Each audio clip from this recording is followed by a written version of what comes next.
ಆದಮೇಲೆ ST ಸಮಾಜಕ್ಕೆ, ವಾಲ್ಮೀಕಿ ಸಮಾಜಕ್ಕೆ ಸ್ಪೆಷಲ್ ಆಗಿ ST ಇದರಲ್ಲಿ ರಿಸರ್ವೇಷನ್ 3% ಇದ್ದು 7% ಹಿಂದಿನ ಸರ್ಕಾರ ಮಾಡಿತ್ತು. ಆದರೆ ಈ ಸರ್ಕಾರ, ಸಿದ್ದರಾಮಯ್ಯ ಸಾಹೇಬರ ಸರ್ಕಾರ, ಕಾಂಗ್ರೆಸ್ ಸರ್ಕಾರ ಅದನ್ನು ಮಾಡಲಾದ ಒಂದು ಉದ್ದೇಶದಿಂದ ಕೋರ್ಟ್ನಲ್ಲಿ ಸ್ಟೇ ಇದೆ ಅಂತ ನಾವೇ ಹೇಳಿ ಇವತ್ತು ಎಲ್ಲ ST ವರ್ಗದಲ್ಲಿ ಅನ್ಯಾಯ ಮಾಡ್ತಿದ್ದಾರೆ. ಆ ಅನ್ಯಾಯ ವಿರುದ್ಧ ಯಾವ ಥರ ಹೋರಾಟ ಮಾಡಬೇಕು ಮತ್ತು ಕೋರ್ಟು ಸ್ಟೇ ಕೊಟ್ಟಿರೋದು ಉದ್ಯೋಗಕ್ಕೆ ಅವಕಾಶ ಇದೆ. ಆದರೆ ಇವರು ಒಂದು ಹೊಸ ಇದನ್ನು ಮಾಡಿ ಏನು ವಿದ್ಯಾರ್ಥಿಗೆ ಎಜುಕೇಷನ್ಗೂ 3% ಮಾಡೋಂಥ ಒಂದು ಕೆಲಸವನ್ನು ಕಾಂಗ್ರೆಸ್ ಸರ್ಕಾರ ಮಾಡ್ತಿದೆ.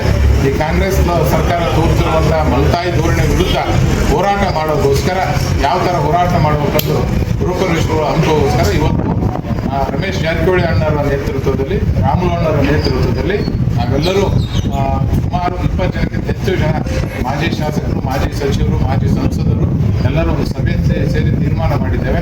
ಯಾವ ಥರ ಮುಂದಿನ ಹೋರಾಟ ಮಾಡಬೇಕು, ಯಾವ ಥರ ST ವರ್ಗಕ್ಕೆ, ST ಸಮಾಜಕ್ಕೆ ನ್ಯಾಯ ಒದಗಿಸಿಕೊಡೋದಕ್ಕೆ ಪ್ರಮುಖ ಪಾತ್ರ ವಹಿಸ್ಬೇಕಂತೇಳಿ ಇವತ್ತೆಲ್ಲರೂ ನಮ್ಮವರೇ ಹೋಟ್ಲಲ್ಲಿ ಸಭೆ ಸೇರಿ ಇವತ್ತು ತೀರ್ಮಾನ ಮಾಡಿ ಬಂದಿದ್ದೇವೆ. ಆದಷ್ಟು ಬೇಗ ಇವತ್ತು ಮುಖ್ಯಮಂತ್ರಿಗಳು ಸಿದ್ದರಾಮಯ್ಯ ಅವರಿಗೆ ಮನವಿ ಕೊಟ್ಟಿದ್ದೇವೆ. ಏನಂತಂದರೆ ಅವರು ಭೇಟಿ ಆಗಂತ ನಮ್ಗೆ ಅವಕಾಶ ಕೊಡ್ಬೇಕಂತ ಕಾಲಾವಕಾಶವನ್ನು ಕೋರಿದ್ದೇವೆ. ನೋಡೋ ನಾಳೆ ಕೊಡ್ತೀವಿ ಅಂತ ಹೇಳಿದ್ದಾರೆ, ಅದನ್ನು ಕಾಯ್ತಿದ್ದೇವೆ.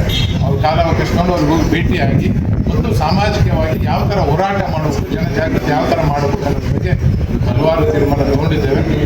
ಮತ್ತು ಭಾಳ ಇವತ್ತು ಯಾಕಂದರೆ ನಮ್ಮ ಹಿರಿಯ ನಾಯಕರಂತ ರಮೇಶ್ ಜಾರಕಿಹೊಳಿ ಅಣ್ಣವರ ನೇತೃತ್ವದಲ್ಲಿ ಮತ್ತು ಶ್ರೀರಾಮುಲು ಅಣ್ಣವರ ಇಬ್ಬರ ನೇತೃತ್ವದಲ್ಲಿ ಇವತ್ತು ಒಂದು ಸಮಿತಿಯನ್ನು ಮಾಡಿ ಎಲ್ಲ ಇವತ್ತು ಭಗವಂತ ನಾಯಕ ಅಣ್ಣವರು ಅದರಲ್ಲಿದ್ದಾರೆ, ನಮ್ಮ ಹನುಮಂತಣ್ಣವರು ಅದರಲ್ಲಿದ್ದಾರೆ, ಪ್ರತಾಪ್ ಠಾಕೂರ್ ಇದ್ದಾರೆ, ಎಲ್ಲ ನಮ್ಮ ದಾಸಪ್ಪ ಅವರು ಇದ್ದಾರೆ.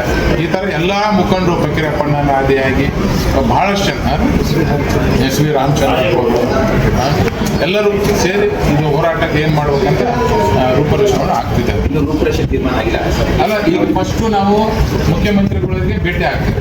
ಮುಖ್ಯಮಂತ್ರಿಗಳು ಭೇಟಿಯಾಗಿ ನಮ್ಮ ಏನು ಮನವಿ ಅದ ಮನವಿಯನ್ನು ಅವ್ರಿಗೆ ಕೊಡ್ತೀವಿ. ಅವ್ರು ಸ್ಪಂದಿಸಲಿಲ್ಲ ಅಂತಂದರೆ ನಾವು ಹೋರಾಟ ಎಲ್ಲ ಡಿವಿಷನ್ ವೈಸ್ನು ಹೋರಾಟ ಮಾಡ್ಬೇಕಂತ ತೀರ್ಮಾನ. ಗಡುವೇನಾದ್ರು ಕೊಡ್ತಾ ಇದ್ದೀರಾ ಸರ್ಕಾರಕ್ಕೆ? ನಾಳೆ ಭೇಟಿಯಾಗಿ ಗಡುವು ಕೊಡ್ತೀವಿ. ಅವ್ರು ನಾಳೆ ನಮ್ಗೆ ಕಾಲಾವಕಾಶ ಕೊಟ್ಟು ಅವ್ರು ಏನು ಯಾವ ಥರ ಸ್ಪಂದಿಸ್ತಾರೆ ಅದ್ರ ಬಗ್ಗೆ ಕೊಡ್ತೀವಿ. ಯಾಕಂದ್ರೆ ಅವ್ರು ಹೇಳೋದು ಒಂದು ಕೋರ್ಟಲ್ಲಿದೆ ಅನ್ನೋ ಒಂದು ಮಾತು ಹೇಳ್ತಾರೆ. ಕೋರ್ಟಲ್ಲಿದೆ ಅಂತಂದರೆ ಅವರು 2015ರಲ್ಲಿ ನಮ್ಮ ಸಿದ್ದರಾಮಯ್ಯ ಸಾಹೇಬ್ರೆ ಮುಖ್ಯಮಂತ್ರಿ ಇದ್ದಂಥ ಸಂದರ್ಭದಲ್ಲಿ ಅವಾಗೇ ಹೈಕೋರ್ಟ್ ಒಂದು ಆದೇಶ ಮಾಡ್ತೀವಿ ಈ ಥರ ರಿಸರ್ವೇಷನ್ ಕೊಡುವಂತ. ಕೋರ್ಟ್ ಆದೇಶ ಮೇಲೆ ಅವರು ಮಾಡಲಿಲ್ಲ, BJP ಸರ್ಕಾರ ಬಂದಮೇಲೆ ಮಾಡಿತು. ಕೋರ್ಟ್ ಆದೇಶ ಪ್ರಕಾರನೇ ಮಾಡಿದೆ. ಆ ಆದೇಶವನ್ನು ಅದನ್ನೇ ಕೋರ್ಟಲ್ಲಿ ಮನವರಿಕೆ ಮಾಡಿಬಿಟ್ರೆ ಅದು ಸ್ಟೇ ವೇಕೆಂಟ್ ಆಗ್ತದೆ.